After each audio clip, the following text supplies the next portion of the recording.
So Discord's been cooking in the studio. They released a new feature, the Soundboard, and also something called Server Guide that I'll talk about later, but let's start off with the Soundboard. When you join a server that has Soundboard enabled, you'll notice that you get to react with sounds, and I'm gonna try it out. So when you open up the Soundboard, you can click on whatever sound you want to annoy the piss out of your friends.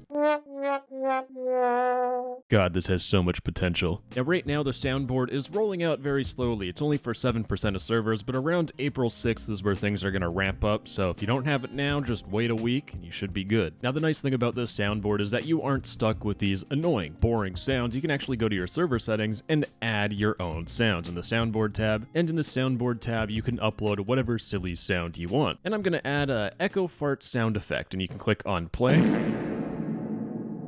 Wow. And you can actually edit the in and out points, which is really good. And of course you have other customization like the sound names, so echo fart. Then you can set a related emoji so it just looks better in the Soundboard menu. So I'm going to do a poop emoji, of course. And the nice thing is that you can adjust the sound volume. So if a sound is too loud, you can just turn it down a little bit and give it a listen.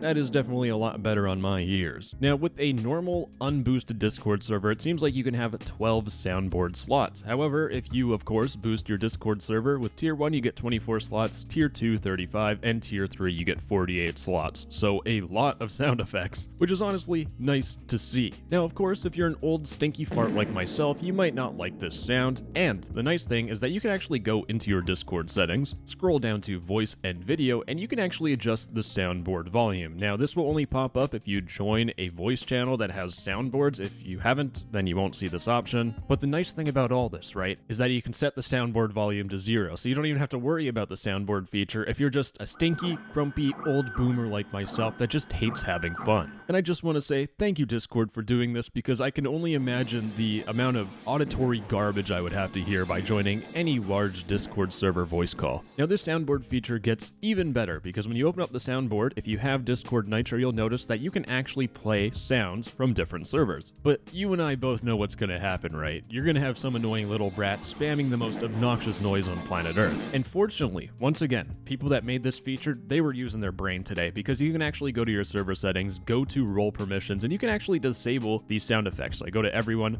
I search for Soundboard, and I can prevent people from using the Soundboard outright, or I can prevent people from using external sounds. So this is exactly just kind of like an external emoji and different custom emojis on Discord. It can be controlled where you won't have to deal with trolls, which is really good. Once again, thank you, Discord, for giving us control, because I don't trust any of the people on my Discord server to use this thing responsibly. And to be honest, I'm not going to use this thing responsibly at all. I'm going to piss off all my friends when it comes to my own personal server with my real life friends. And trust me, this isn't me hallucinating anything. I do have real life friends. I just want to make that clear. I have real life friends. So anyways, I decided to do a little bit of an experiment. I decided to go a little bit in the studio, right? And let's say I want to add a sound. I created this nuke.mp3 file, but this bad boy, when I open it up, oh god, that is quite the loud file. So I turned my volume all the way down. I'm just gonna turn this to like 4%. It's time to play the file.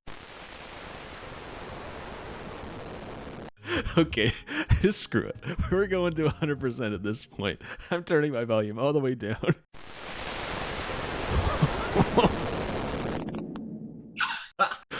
Oh, we're screwed. I think this is a mistake, to be honest. So anyways, this is the Discord Soundboard feature. Ooh, this is kind of weird. But you can play fart noises,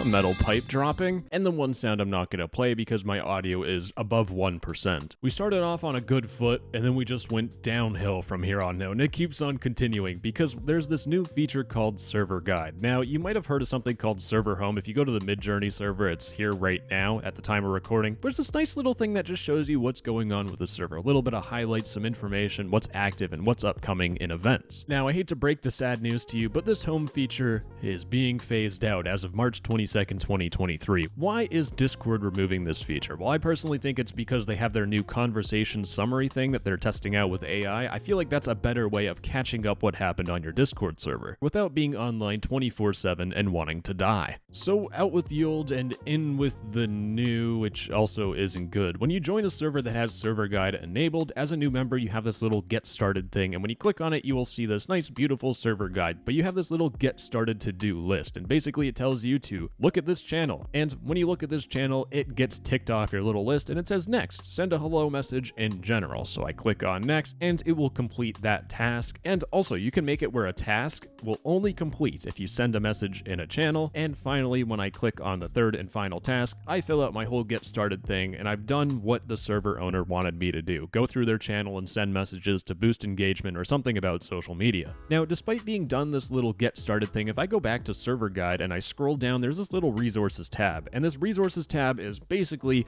an absolute godsend for people that it works really well for. So for example, if you were like a coding server and you had like an FAQ, then you could put that in your resources and it removes it from the channel list. So as you can tell, I don't have a rules channel here because it's in my server guide in the resources. And when you click on the channel, it looks like this. You can't see who sent the message, but you can see the contents of the message. And if I scroll all the way down, there is no chat bar. But with this feature, there's a couple of bugs. Of course, I mean, Discord is not the most stable platform on the planet, but if I restart my Discord, you'll notice that once again, I completed all the tasks, right? I did all my duty, and now I'm back to square one. So that's how the feature looks if you don't own a Discord server. But if you have your own little Discord server, if you go to your server settings, onboarding, which is Discord's new little feature thing, you'll have this server guide and you can click on edit and you get this nice little menu. So you can send a message and this basically allows you to choose who sent the message. And you can customize the message and include a little username ping so it is a little bit more personalized. And of course, scrolling down, we have the new member to-do list. You need to have at least 3 to 5 tasks or this thing will just not let you do anything. And these tasks are really straightforward to set up. It's basically, what do you want them to do? What channel should they go to? And do they need to just visit the channel or do they also need to send a message in the channel to complete the task? And if I scroll down, we have resource pages. Some of the things just don't make sense to me. For example, I want my announcements channel to be a resource page.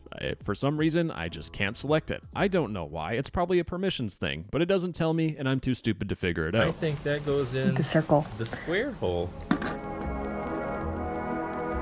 My second main gripe is, let's say I want to disable this. I'm not a huge fan of the welcome sign, all this stuff. Well, I can't turn it off. I can only turn off all of onboarding, which is detrimental because onboarding is great. Discord, why do you force me to use this, man? And the issues that I have don't stop there, and I'm pretty sure most of these are just growing pains, but if I go back to onboarding and I zoom in, it'll say that note, server guide is gradually rolling out. A small number of members may not see it while it does. For some users, they'll have the server guide, and for other users, they won't have the server guide, and the channels will be just on the left here. So I am confusion. Why is this one working server guide, but this one is broken dog shit? And the final thing I'm not a huge fan of is if you ping someone. So for example, if I ping P6, right? I don't want to ping everyone on my server or else they will completely annihilate me and kill me in my sleep. There's no ping whatsoever. There's nothing telling me I got pinged in one of these resources channels. There's my P6 ping, but it never showed up in my pings. What is going on? Anyways, that's what's new on Discord, and there are a ton of other leaked experiments out there, like parental controls on Discord. Oh god, what a mess. But I'm gonna wait a little bit before I tell you because I want to see how they mature. That's all I got, sweetheart. Love you. Bye bye. Mwah!